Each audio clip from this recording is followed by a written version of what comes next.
Oke, Assalamualaikum warahmatullahi wabarakatuh. Izin perkenalkan diri. Nama saya Rizky Okta Laksa dengan NIM 2022-1101. Pada kesempatan kali ini saya akan menjelaskan tentang materi teori himpunan dan beserta operasinya dari matkul sistem kontrol fusi. Yang dimana eh, terdapat pendahuluan.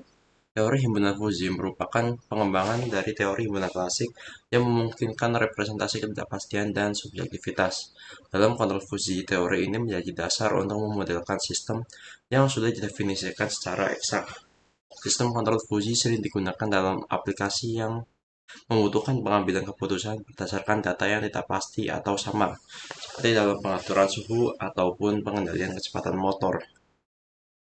Kemudian untuk konsep dasar teori dari himpunan sendiri di sini terbagi menjadi dua, yaitu himpunan klasik dan himpunan fusi.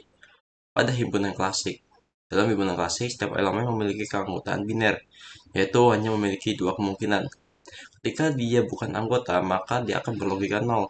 Dan ketika dia menjadi salah satu anggota, maka dia akan berlogika satu, sama dengan aljabar boolean. Kemudian untuk himpunan fazi, dalam himpunan fazi, setiap elemen memiliki derajat keanggotaan atau degree of membership yang bernilai antara 0 dan 1, menunjukkan sejauh mana elemen tersebut menjadi anggota himpunan tersebut. Nah, untuk contoh sendiri, pada himpunan klasik, dalam himpunan klasik, setiap elemen memiliki keanggotaan biner, yaitu hanya dua kemungkinan, 0 dan 1. Nah, untuk contohnya sendiri yaitu ketika terdapat himpunan bilangan genap antara 1 sampai 10, yaitu A sama dengan uh, himpunan komplement 2, 4, 6, 8, dan 10. Angka 2 dia akan berlogika 1, yaitu dia akan ditandai sebagai anggota. Kemudian untuk angka 5 dia akan diberi logika 0, yaitu bukan anggota.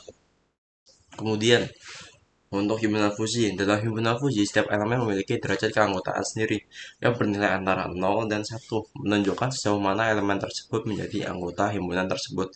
Contoh himpunan fusi, untuk himpunan suhu panas, ketika terdapat suhu 25 derajat, maka dia di sini akan direpresentasikan dengan nilai 0,1, yaitu dia tidak panas.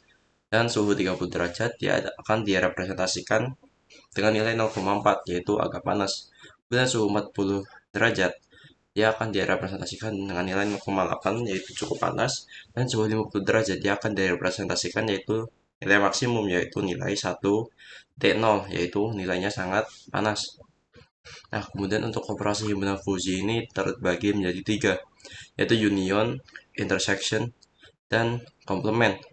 Untuk union sendiri, dia akan mengambil nilai yang tertinggi, dan penerapannya yaitu penggabungan tingkat keanggotaan fusi dalam sistem prediksi cuaca, misalnya dalam menentukan probabilitas hujan berdasarkan kelembapan dan suhu. Nah, untuk intersection, dia akan mengambil nilai yang paling rendah. Dalam penerapan di dunia nyata digunakan dalam sistem keamanan kendaraan seperti mendeteksi apakah kondisi jalan licin dengan mempertimbangkan kelembapan dan kecepatan angin. Kemudian untuk komplement, dia akan mengurangi nilai pada komplement A, yaitu 1 dikurangi 0,4 sama dengan 0,6. Untuk penerapan di dunia nyata digunakan dalam sistem pendingin ruangan untuk mengontrol kecepatan kipas, di mana semakin tinggi suhu maka semakin rendah kebutuhan untuk meningkatkan kepanasan. Kemudian untuk implementasinya, pada sistem kontrol fusi, dia akan mengubah inputan numerik menjadi output berbasis aturan fusi. Tahapan implementasi sistem kontrol fusi terbagi menjadi tiga, yaitu fusifikasi, inferensi, dan defusifikasi. Untuk fusifikasi sendiri, yaitu dia akan mengubah data numerik menjadi himpunan fusi dengan menggunakan fungsi keanggotaan. Kemudian untuk inferensi, dia menggunakan aturan fusi untuk mengambil keputusan berdasarkan input yang sudah difusifikasi.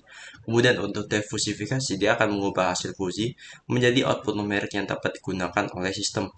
Untuk contoh aturan fusi sendiri di sini seperti pada pengkodingan pada suatu program. Ketika suhu tinggi dan kelembapan tinggi, maka kipas akan semakin cepat. Ketika suhu sedang dan kelembapan rendah, maka kipas akan sedang. Ketika suhu rendah dan kelembapan rendah, maka kipas akan semakin lambat. Nah, untuk studi kasusnya sendiri, di sini kita akan mengontrol suatu suhu ruangan dengan logika Fuji.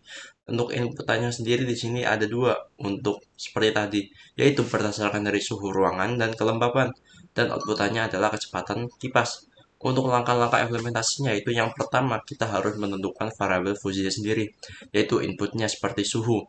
Di sini kita menggunakan tiga variabel, dingin, sedang, dan panas. Untuk kelembapan sendiri, dia rendah, sedang, dan tinggi. Untuk outputnya seperti kecepatan kipas. Kemudian yang kedua, untuk mendefinisikan fungsi keanggotaan suhu dingin. Nilainya dari 0 sampai 25 derajat, suhu sedang 20 sampai 35 derajat, suhu panas 30 sampai 50 derajat. Nah, kemudian untuk menyusun aturan fusi seperti tadi, kita menggunakan codingan untuk suatu program. Ketika suhu panas dan kelembapan tinggi, maka kipas akan semakin cepat. Begitu yang selanjutnya. Kemudian kita harus melakukan suatu inferensi menggunakan metode seperti min-max untuk mengombinasikan aturan. Kemudian perlu untuk diversifikasi menggunakan metode seperti centroid untuk menghasilkan output yang numerik. Nah, kesimpulan yang dapat kita ambil yaitu untuk teori himpunan fusi memungkinkan kontrol sistem yang fleksibel dan adaptif sangat berguna dalam kondisi yang tidak pasti dan datanya yang tidak eksak. Dengan memanfaatkan sistem kontrol fusi, pengambilan keputusan dapat dilakukan dengan mempertimbangkan berbagai kemungkinan dan ketidakpastian sehingga menghasilkan sistem yang lebih responsif dan intuitif dalam pengoperasiannya. Mungkin sekian dari saya. Wassalamualaikum warahmatullahi wabarakatuh.